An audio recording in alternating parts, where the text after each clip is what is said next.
पहले जब हम लोग श्वसन करते हैं तो श्वसन की प्रक्रिया हम लोग के नाक से ही प्रारंभ हो जाती है। हम लोग के नाक में प्रारंभ में जो है बाल पाए जाते हैं, जिनमें धूल के कण जो होते हैं वो रुक जाते हैं। फिर उसके अंदर जो है चिपचिपा सलाइवा पाया जाता है, वो भी मतलब यही कार्य करता है। फिर उसके बाद ये हम लोग के श्वसन नलिका में जाता है। श्वसन नलिका और जो ग्रास भोजन नली होती है या फिर जिसे हम लोग फूड पाइप कहते हैं, वो दोनों ज्वाइंट होते हैं और उनमें मतलब ढक्कन टाइप में संरचना होती है। जब भोजन जब श्वसन जाता है तो वो वाला बंद रहता है और फिर जब भोजन जाता है तो ये वाला मतलब बंद हो जाता है। और फिर देखिए ये मतलब ये वायु जो हम लोग श्वसन लेते हैं तो ये हम लोग का श्वसन नली के माध्यम से दोनों फेफड़ों में पहुंचता है। फिर वहाँ श्वसनी के माध्यम से श्वसनी संरचना इसे कहते हैं। जब श्वास नली दो भागों में विभक्त हो जाता है तो उसी को श्वसनी कहते हैं। और श्वसनी जब भीतर प्रवेश करता है हृदय के तो उसे श्वसनी श्वसनलिकाएं भी कहते हैं। और फिर जब ये महीन गुब्बारे नुमा संरचना में परिवर्तित हो जाता है तो इस संरचना को ही हम लोग कुपिकाएं कहते हैं। और इन कुपिकाओं में वायु कोशिकाएं पाई जाती हैं और कशेरुकियां पाई जाती हैं। महीन नसें जिन्हें कशेरुकियां कहते हैं पाई जाती हैं।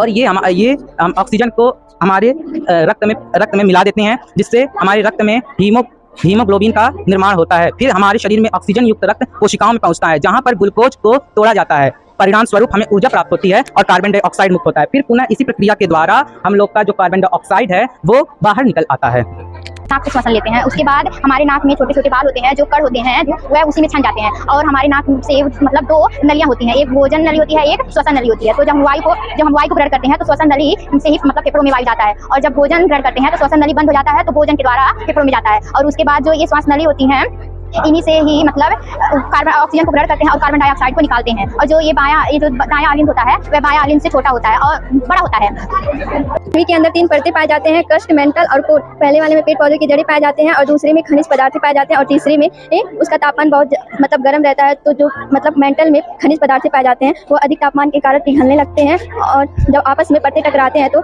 ज्वालामुखी का मतलब पृथ्वी के ऊपर जहाँ पे परतें पतले होते हैं, जहाँ की जमीन पतले होते हैं, जैसे कि समुद्र के किनारे का जो परत होता है वो पतला होता है और जमीन वाला परत ऊपर होता है, इसलिए ज्यादातर पानी में ही ज्वालामुखी का उद्गम होता है। क्या है ये? क्या? Digestive system. स्पेलिंग बोलना डाइजेस्टिव का। क्या कार्य करता है ये? भोजन को पचाने का करता है।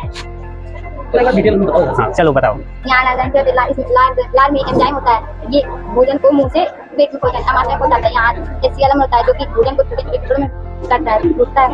से यहाँ पे रस निकलता है, यहाँ से एंजाइम निकलता है, यहाँ छोटी आंत में जाता है। ये सभी एंजाइम अवशोषित करता है। ये जो बड़ी आंत होता है यहाँ से भोजन आता है, इसमें लवण को जल को अवशोषित करता है। यहाँ मलद्वार टेस्ट करता है। रेक्टम का स्पेलिंग गलत है। चलो सही है।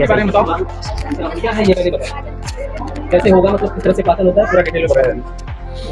हम भोजन करते हैं, मुंह में जाता है, तो मुंह में लाल पाई जाती है। भोजन को मतलब बना लेते हैं, जाता है हमारे 3 से 4 घंटा रहता है और यहाँ से और यहाँ से निकलता है, सारे बना देते हैं। फिर यहाँ से छोटी में जाता है, फिर यहाँ से बड़ी में जल और लवण का अवशोषण होता है, फिर माल मंडल में ओजोन परत पाया जाता है, इसमें हेलिकॉप्टर होता है, सूट उठता है। और इस मंडल में उल्का पिंड इस नाम पर बस हो जाते हैं। इस मंडल में सैटेलाइट होता है, इस मंडल में अंतरिक्ष यान।